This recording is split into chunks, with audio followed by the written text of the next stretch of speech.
کہ اعلیٰ حضرت عظیم البرکت امام احمد رضا خان نے پہلے ایک مرتبہ فرض حج ادا کیا، تو پھر اس کے بعد دوسری مرتبہ نفلی حج کیا، اور جب دوسری مرتبہ حج پہ جانے لگے تو پھر انہوں نے کلام لکھا، اور وجد آخری کلام ہے، اگر آپ اس کو سنیں اور سمجھیں تو بہت اس میں ذوق کی اعلیٰ چیزیں ہیں، لیکن میں یہ واضح کر دوں کہ وہ محض شاعری نہیں ہے، اس کے پیچھے قرآن و سنت کے ٹھوس اور مضبوط دلائل بھی ہیں۔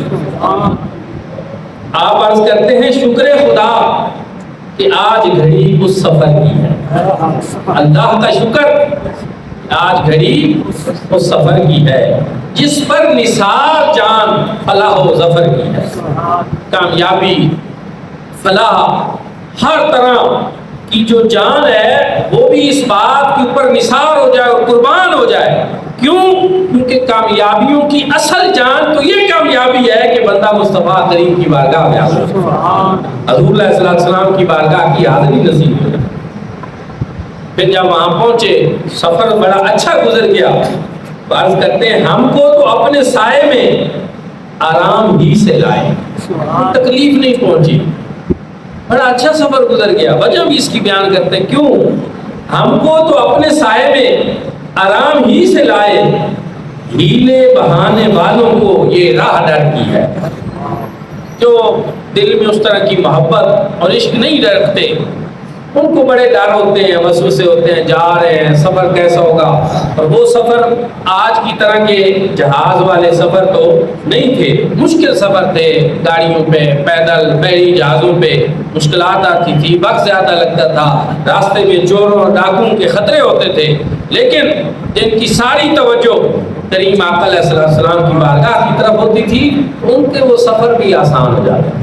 کیوں؟ اس لیے کہ اس راہ کے خار بھی ان کو پھولوں سے بہتر لگ رہا۔ پھر عرض کرتے ہیں من زار تربتی واجبت لہو شفاعتی، یہ میرے آقا کا ارشاد ہے، من زار قبری واجبت لہو شفاعتی، جس نے میرا روضہ اقدس کی زیارت کی اس کے لیے میری شفاعت واجب ہے۔ اور یہ وہاں حضور علیہ السلام کی سنہری جالیوں کے اوپر لکھا ہوا بھی ہے، اور نوید جاں فضا بھی ہے کہ کوئی آنے والا یہ نہ سمجھے کہ میں آیا ہوں پتہ نہیں میری بخشش ہوئی ہے یا نہیں ہوئی۔ اللہ کے محبوب کریم صلی اللہ علیہ وآلہ وسلم نے وہاں پہ اپنا اعلان جو ہے وہ لکھوا رکھا ہے کہ جہاں پر آئے ہو بخشش اور مغفرت کی تمنا لے کر، تو یہ سمجھو کہ اللہ نے تمہاری بخشش اور مغفرت فرمائی۔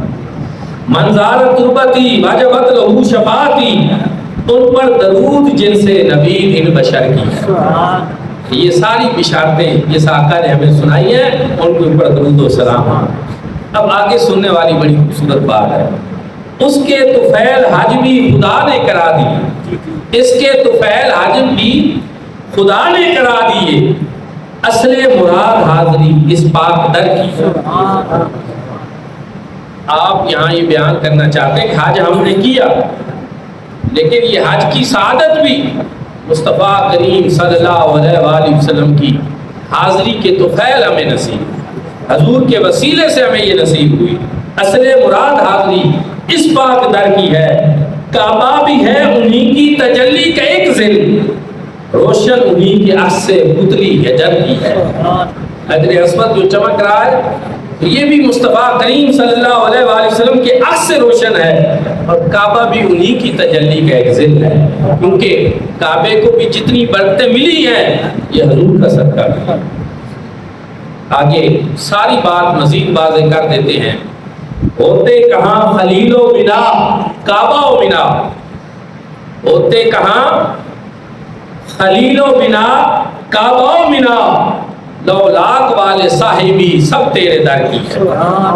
یہ حضور کے در کی خیرات ہے۔ اگر مصطفیٰ کریم صلی اللہ علیہ وآلہ وسلم کی جلوہ گری اس کائنات میں نہ ہوتی، کیا جناب ابراہیم خلیل اللہ ہوتے، جناب اسماعیل ذبیح اللہ ہوتے، یہ کعبہ آپ کو یہ سارے شرف نصیب ہوتے، مینا میں یہ جو کچھ ہونا ہے یہ سارے شرف اس کو نصیب ہوتے نہیں۔ لولاک والے صاحبی یہ سب تیرے در کی ہے۔ لولاک کی حدیث جو ہے اس کا اشارہ یہاں پر دیا گیا ہے، جس میں اللہ رب العزت نے حدیث قدسی میں ارشاد فرمایا کہ لولا قلما خلقت الدنیا والافلاک، ابھی میں تمہیں پیدا نہ کرتا تو میں دنیا اور آسمان کو بھی پیدا کرتا، لولا قلما اظہرت ربوبیہ، معبود ہم اگر تمہیں پیدا نہ کرتے تو ہم تو اپنا رب ہونا بھی ظاہر نہ کرتے۔ اسی لیے اعلیٰ حضرت نے ایک اور مقام پہ کہا کہ وہ جو نہ تھے تو کچھ نہ تھا، وہ جو نہ ہو تو کچھ نہ ہو، جان ہے وہ جان کی، جان ہے تو جان۔ میرے آقا علیہ السلام اصل کائنات ہیں، مقصود کائنات ہیں، جان کائنات ہیں۔ اگر میرے آقا علیہ السلام کی جلوہ گری نہ ہوتی تو کائنات میں کچھ بھی نہیں۔ مولانا ظفر علی خان نے بھی اسی مضمون کو بیان کیا کہ در ارض و سما کی محفل میں لولا قلم آقا شور نہ ہو، یہ رنگ نہ ہو نظاروں میں، یہ نور نہ ہو سیاروں میں۔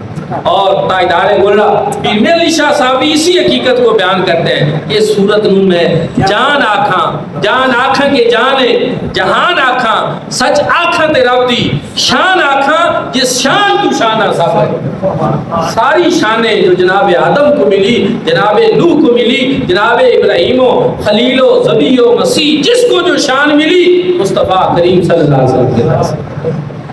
اسی لیے انہوں نے کہا ہوتے کہاں خلیل و بناؤ کعبہ و منا، لولاک والے صاحبی، یہ سب تیرے در کی ہے۔ مجرم بلائے آئے ہیں جا او کا ہے گواہ، وَلَوْ أَنَّهُمْ إِذْ ظَلَمُوا أَنفُسَهُمْ جاؤ، مجرم بلائے آئے ہیں جا او کا ہے گواہ۔